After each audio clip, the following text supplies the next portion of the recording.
Hi guys, Barbecue Jez here, and in this video we're going to go through 3 things: how to season, burn in, and also go through the vents on your new Weber kettle.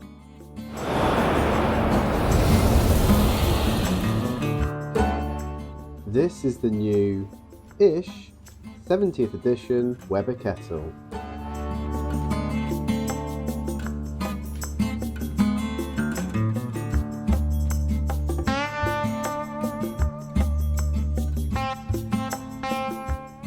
So to start with, I'm going to season the barbecue. First I'm removing the grate, which I'm sure is the last time I'll see it looking as clean as this, followed by the charcoal baskets and the bottom coal grate.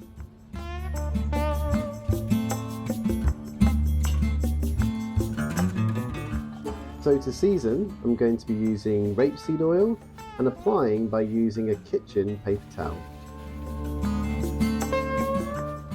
As you can see here, I'm simply adding the oil to the paper towel and then rubbing it all over the ceramic base of the barbecue.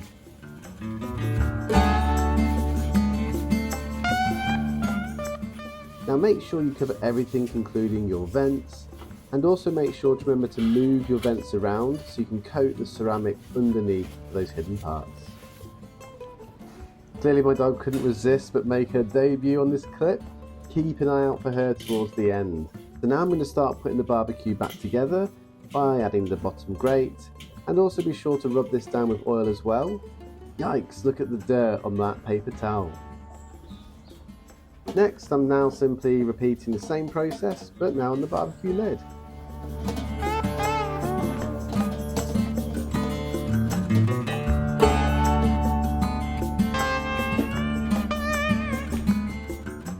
Finally, add your cooking grate onto the barbecue and give it a once over with that oily paper towel.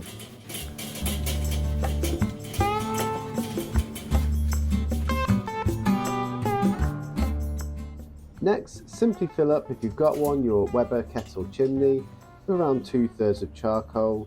I'm using briquettes here on this example.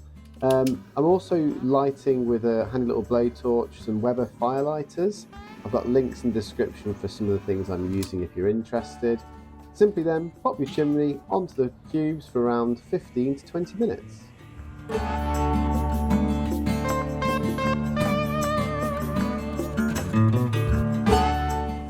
So once your coal has ashed over like you see here, it's time to empty your fuel into your kettle. So I'm actually using the baskets that came with the barbecue. You can purchase these separately if you don't have them, or you can just simply pour them evenly onto your coal grate for the burning process. Yikes, it seems to be quite a lot of ash in the air on this one. Now make sure, of course, you open both of your vents, but on the top and the bottom, and leave for at least 30 minutes that burning process.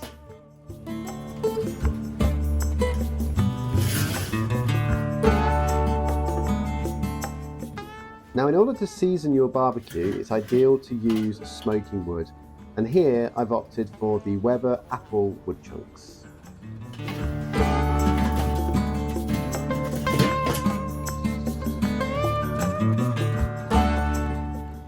Now don't forget what I nearly did here. Be sure to add your grate into the barbecue as well to ensure you kill off any of those germs that may have come from the factory before cooking.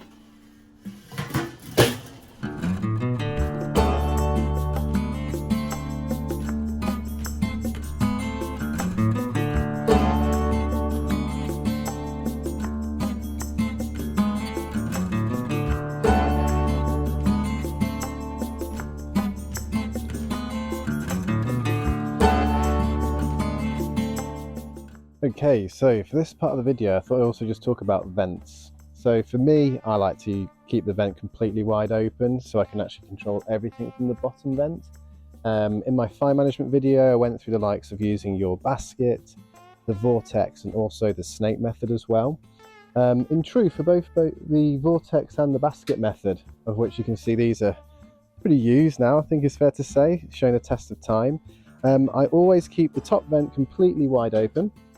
However, for the bottom vent, I usually leave this also quite wide open as well, and only really bringing this down to a close when I've finished my cook, therefore making sure that I close the top vent as well, and I can hopefully reuse that ashed over charcoal once the heat's completely gone.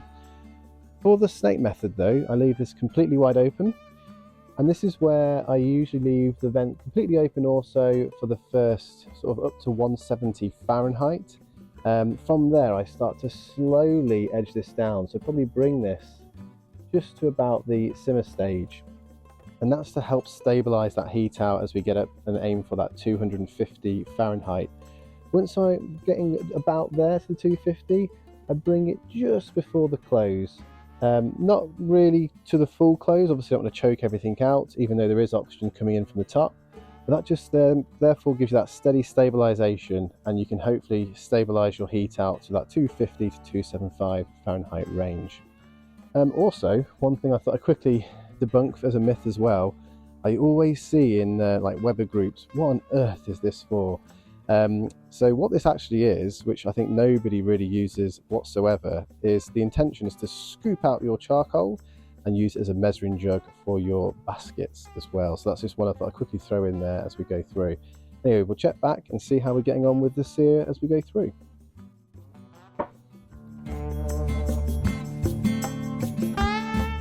Okay, so that brings us to the end. Everything's nicely sort of charring away and seasoned. Just going to bring this to a close now, and then join me next time for the next cook. Sadly, nothing to eat from the barbecue today, so it looks like it's an old school dog tax of a gravy bone.